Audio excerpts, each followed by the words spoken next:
Welcome to Argos, traveler. I have always admired the dedication of Greek metalworkers. Without them, we would not have the inspiring monuments that stir the hearts of Greek citizens everywhere. This is Argos, one of the oldest cities in Greece. The Argives were an ingenious people famous for innovations in areas like military tactics. However, what they were most renowned for was their metallurgic artistry, especially with bronze. I hope you enjoy yourself. Look for me at the end of your visit.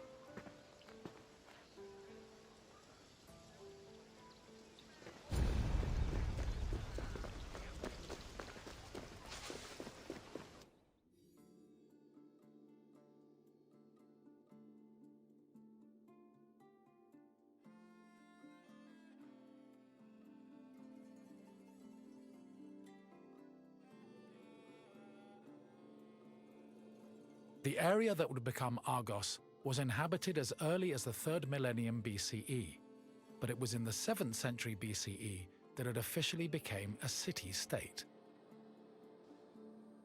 One of Argos's major pillars was its metallurgical industry. As far back as the 8th century BCE, the city was famed for making products like long dress pins and tripod cauldrons, as well as impeccable body armor. In addition to their technical excellence, the Argives were also creative, as seen in their masterful bronze sculpting, which became prominent in the city during the 6th and 5th century BCE.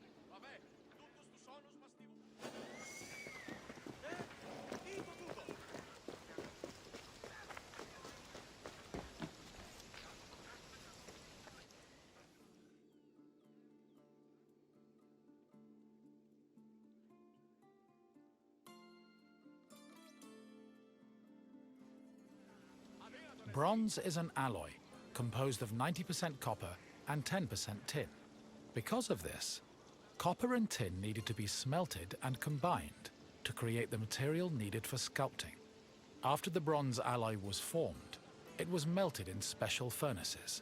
They required a tremendous amount of fuel and were usually supplied with charcoal made from specific types of wood. It's possible they were also coated with a protective lining of clay, which would have been sensible given the melting point of bronze is approximately 950 degrees Celsius. Once the bronze was melted and collected, the furnaces were dismantled and dumped.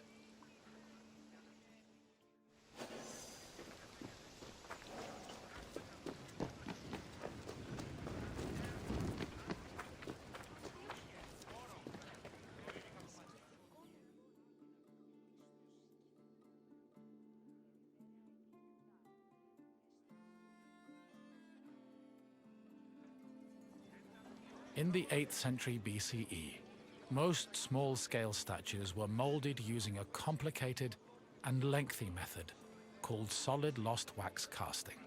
From the 7th century BCE onwards, metalworkers adopted the more efficient hollow lost wax casting. At its core, this process involved using sculpting models from wax, making molds over these models, then filling the molds with bronze to produce the desired shapes. The process was advantageous because it saved on materials, produced lighter statues, and reduced the chance of possible defects.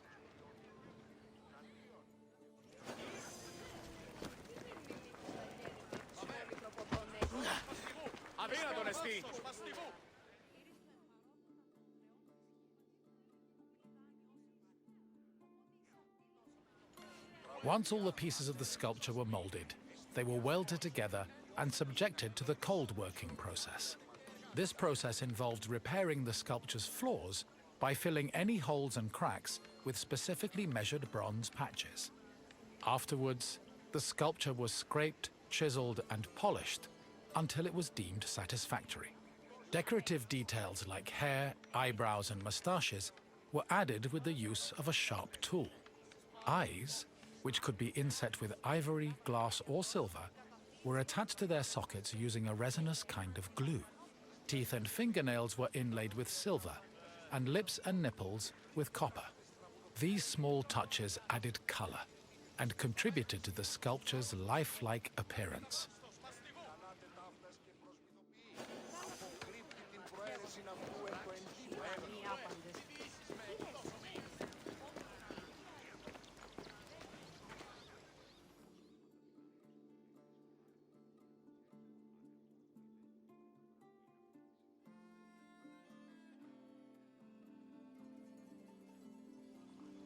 Bronze sculptures have a long and varied history in Greece. During the geometric period of 900 to 700 BCE, the sculptures mainly depicted idealized heroes, charioteers, and horses, and most of them were dedicated to sanctuaries. The Orientalizing period followed in the 7th century BCE.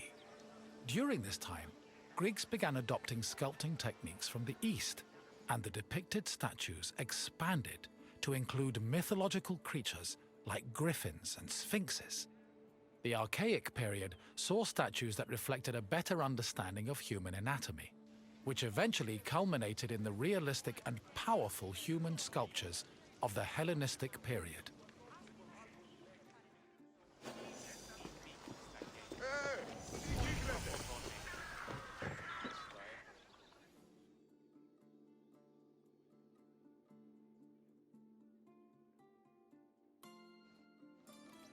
Argos was the home of Polykleitos, one of the most famous sculptors in ancient Greece. His works, like the Doryphorus and Diadomenos, as well as his treatise on sculpting called the Canon, had a massive impact on the art as a whole, particularly in regards to ideal body proportions.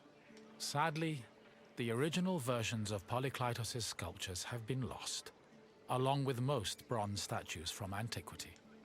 As time went on, many bronze statues were melted down to be recycled in things like weapons, ammunition, and even church bells.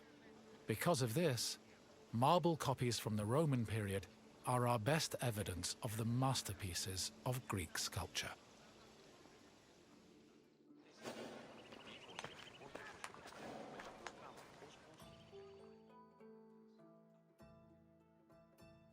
I see you have completed your tour. I trust you have a new appreciation for Greek sculptures, after learning of the heart and soul that was poured into each step of their creation. Now, what else would you like to do? Then let us dive right in. Here is your first question. Which era of sculpting came first?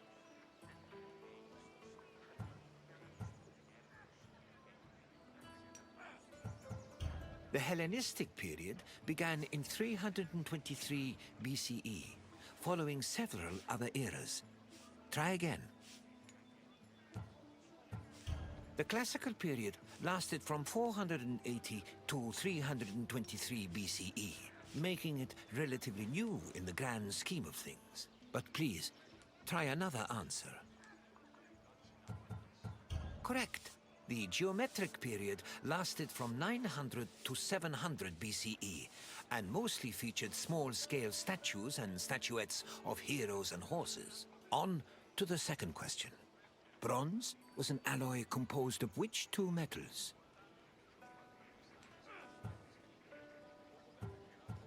Silver and gold produced an alloy called electrum. Keep trying.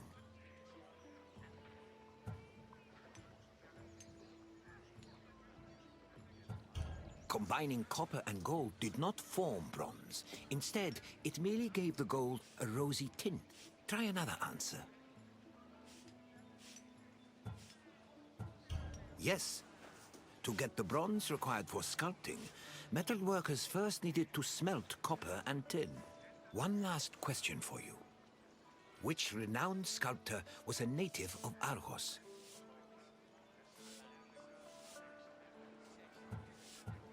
Yes, Polykleitos was based in Argos and had an enormous impact on the art of sculpting. You've done well, traveler. Your knowledge of metalwork is astounding. Then, farewell, traveler. May we meet again soon.